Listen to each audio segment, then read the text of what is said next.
Hello, I'm Odin, and today I'm going to make a requested prop. The request was to make up my own sci-fi helmet and then paint it using the new Plaid FX cosplay paints. I want to start with an existing pattern, and I'm using the underhelmet pattern from my Red Guardian helmet. It's a pattern that fits my head. I don't need to do it again. After cutting out all the pieces, I traced the parts onto some 6mm HD foam. This time, I only traced the parts once because I can put them on top of another layer of 6mm foam and then tape the two layers together to keep them from moving, and then cut all the pieces out, two at a time, on my bandsaw. This is actually pretty fast and easy for me to do. Not everyone has a bandsaw, I know this. These all can be easily cut out one at a time with a razor knife as well. With all the pieces cut out, I marked the second set with the seam marks and then marked them all left and right. Using my heat gun and a planishing stake, I make a curve on all of the foam pieces. Since my head is roundish, the helmet should be too. I use contact cement to glue together all of the darts that this pattern has, and it has a few. And then I glue together all of the parts to actually make the helmet.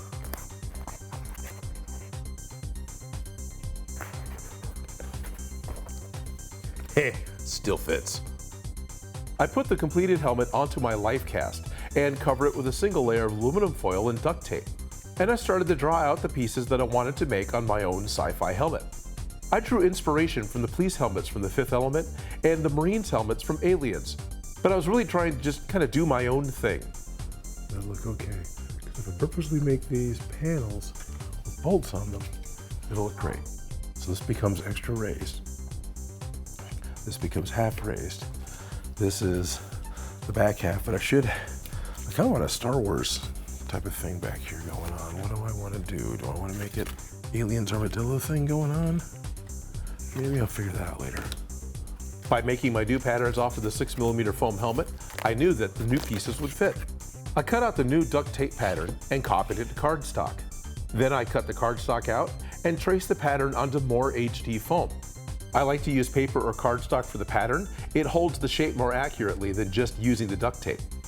I cut some panels from 10mm foam, and the center panels I cut from 6mm foam. I used my heat gun to curve all the pieces again. And this time, I used my rotary tool to sand down the outside corners on the panels. This is just a little 45-degree bevel. I want them to all look like heavy plates on the helmet. And by making big panel lines out of them, I don't need to putty anything. I also wanted some holes in the plates. More as a texture, but it seemed like a good idea. And the CosTools hole drill is really good at making holes. I start attaching the plates to the forehead, matching the center lines, and fit it near the eyes. Then apply the second forehead plate. I took one of the 6mm plugs and then glued it into the 10mm hole, because I like the idea the hole is not as deep. Still using the center line of the helmet as a guide, I glue on the center plates. And then I glue on the back sets of 10mm plates and the plugs. I need something to do to the back. You know, if I just keep this shape up and repeat it, that would probably look kind of cool. Like, yeah, twice more, like here and here. I draw my shapes, make my pattern, cut my foam, and glue the panels on. I had a strip down the middle to hide the center seam. Then a couple of thicker squares in the notches. I think of these as like latches. It's a way to connect interchangeable pieces onto your helmet, along with the holes. A way to add gear that's mission specific. Well, that's my thinking anyway. And I add some arches over the ears. I want a visor, just a simple clear one. I taped on another piece of foam for extra space, and the cardboard will be a pattern for the plastic. I glue the foam pieces on. These are scraps from my Soul Edge build. And I cut a visor from some acrylic plastic and use the heat gun to help it bend to the curve on the helmet. Yeah, it's about 1 centimeter down, it's about 1 centimeter down, it's about 1 centimeter down. Yeah, except for, oh no, actually it curls up pretty bad over on this side. Oh, interesting. I glued it differently.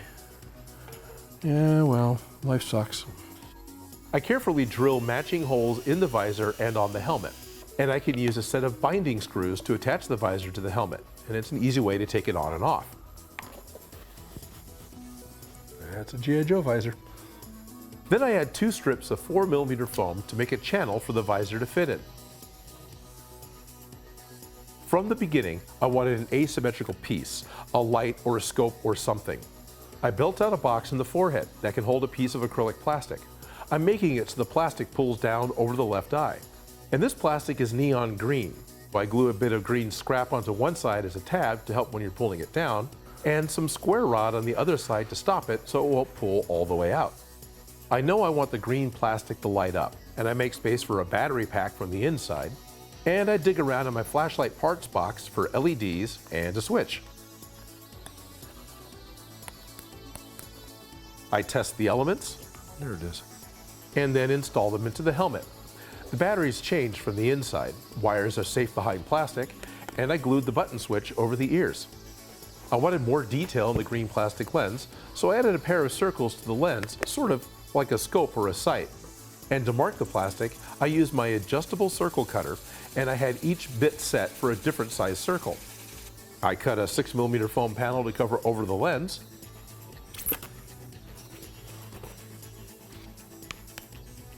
Yeah, there we go. That's interesting. That works. That's actually got really good placement. Can't wait to peel the protective film off so I can see. Pull it out. Oh, good, good. And I had a large slope on the front and some smaller ones around the sides. I want to minimize the box look. I add decorative panels to the sides and one panel on the front. And the rest of the box I cover with strips of 4mm foam. It looks like a heat sink. In story terms, I guess this thing needs to dissipate a lot of heat. I mean, the LED is bright enough.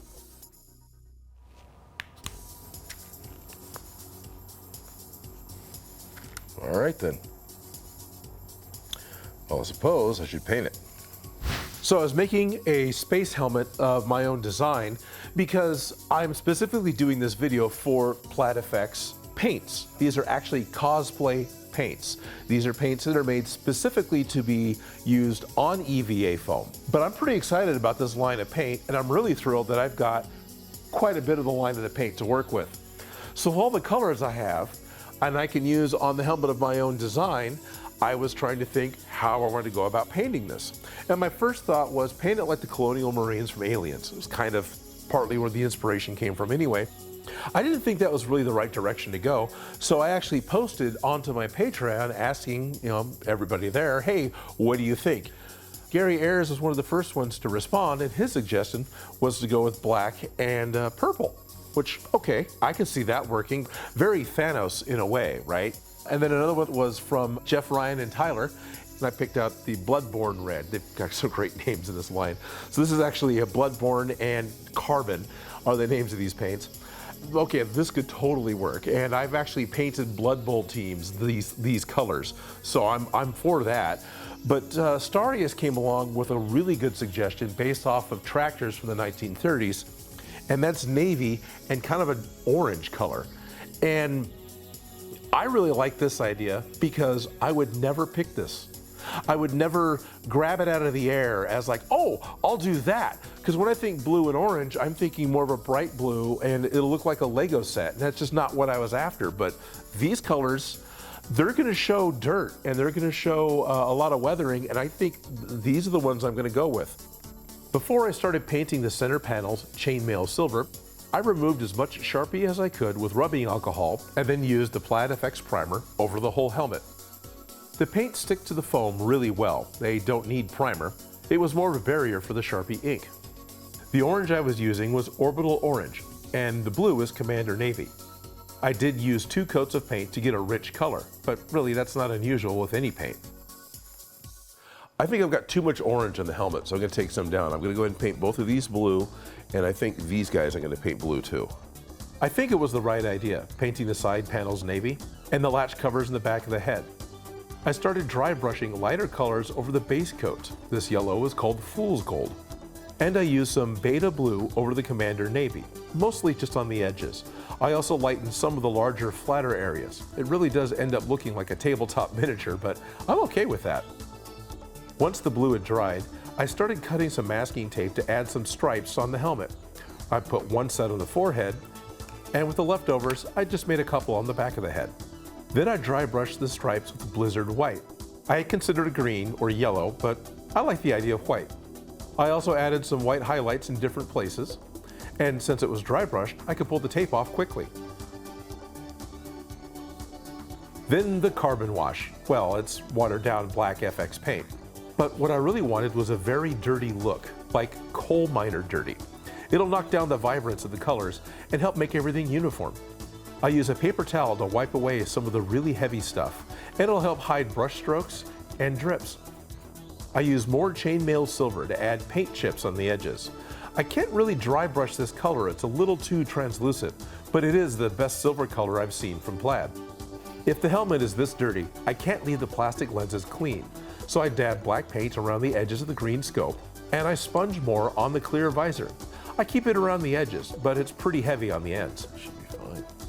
And then on the inside, I cover all the gray foam that you might be able to see while wearing the helmet. I'm just painting it all carbon black. I like how easy it is to attach the visor. I'm tempted to make it maybe dark or mirrored in the future. The scope is simply inserted. The white plastic card keeps the wires from getting in the way.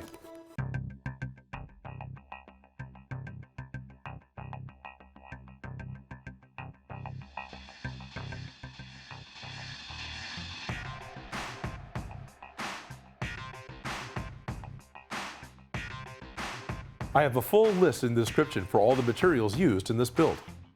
I also painted up some test squares. What I have is 8 different squares with 8 different colors plus a metallic test. And I've got 2 different sets of foam with a different color on each. So I keep saying it's flexible and it bonds better to foam. Well, it does. Let's see.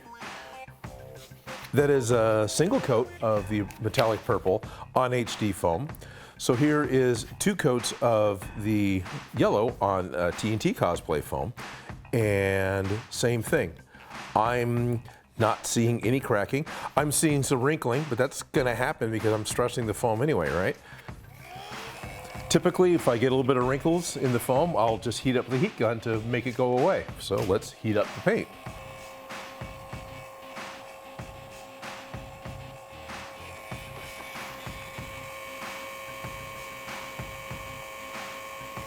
Hey look, you can cook it, what a surprise. But specifically, the stuff in the middle, where I was just trying to get the foam to relax and go back to its normal state, it held up just fine, which I'm really surprised on. By the way, all this is one take. I'm not doing this testing thing more than once, so it's not like I made a whole bunch of these to make sure that it would work just the way I wanted it to. No, this is happening once. Let's see, is there cracking here? This is a thicker foam, this is the floor mat foam. Hey, look at that. I am getting a little bit of cracking. So is some extreme bending on the Harbor Freight foam, which, you know, that may be as much the foam as it is the paint.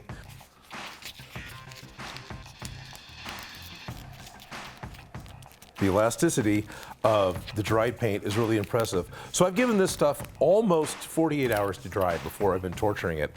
And I gotta say, I'm pretty impressed.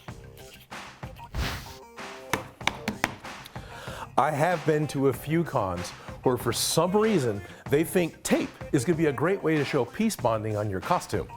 So could you please not tape my painted stuff? So let's do some tape tests here to see how well. Now granted, I just stuck this on. It's not like it's on here for all day, but I don't want to wait that long. Hopefully you can tell I'm not being gentle about how I'm pulling this off. I'm purposely trying to pull it. I am getting a little bit of paint to pull off where I've mashed it really good with my finger. Okay, then if I peel it up nicely, you know, if you actually kind of peel it up nicely and not just rip it off like a Band-Aid.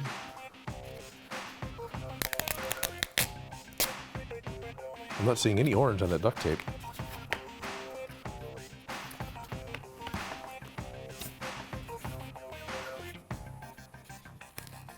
Haha! All right, I got the black to peel up, but I mashed it really hard. Still, that's not surprising. This is duct tape on acrylic paint. Oh, interesting. Maybe it's just because it's a single coat of black? So, a basic rub? I mean, this doesn't represent, you know, arms of armor rubbing against the side of your chest all day at a con, but I'm putting some pressure on here.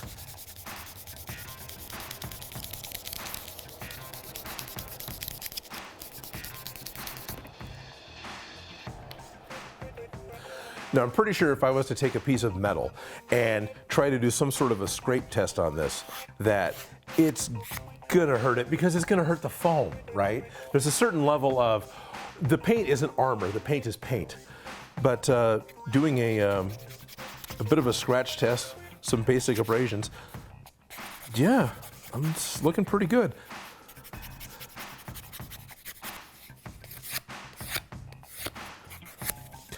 I can see where I'm damaging the foam.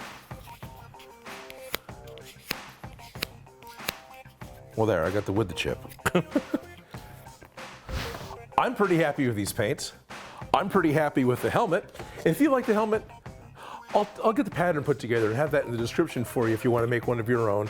And you can always change out this thing for something else. The whole idea of this is to make it modular. Like, it would be kind of neat if it had even more electric wires that ran to a separate battery pack in the back, or it had additional face shield parts, or big chin straps, or additional I don't know, armor plates or something on the back. The idea was that this was going to be a modular type of helmet, and not just this is the only configuration it could ever possibly be.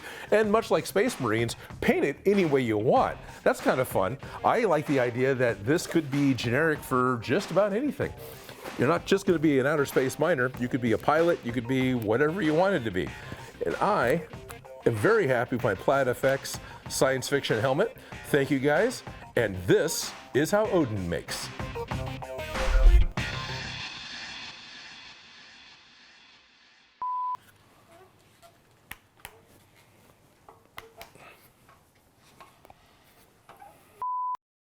I want to thank Travis Quimby, Paulo Diocampo, and all of my Patreon supporters. My Patreon support is the #1 thing that makes this show possible. If you like the video, don't forget to subscribe. Have an idea for something for me to make? Please leave a comment below. And if you make any of these projects, you can send me a picture.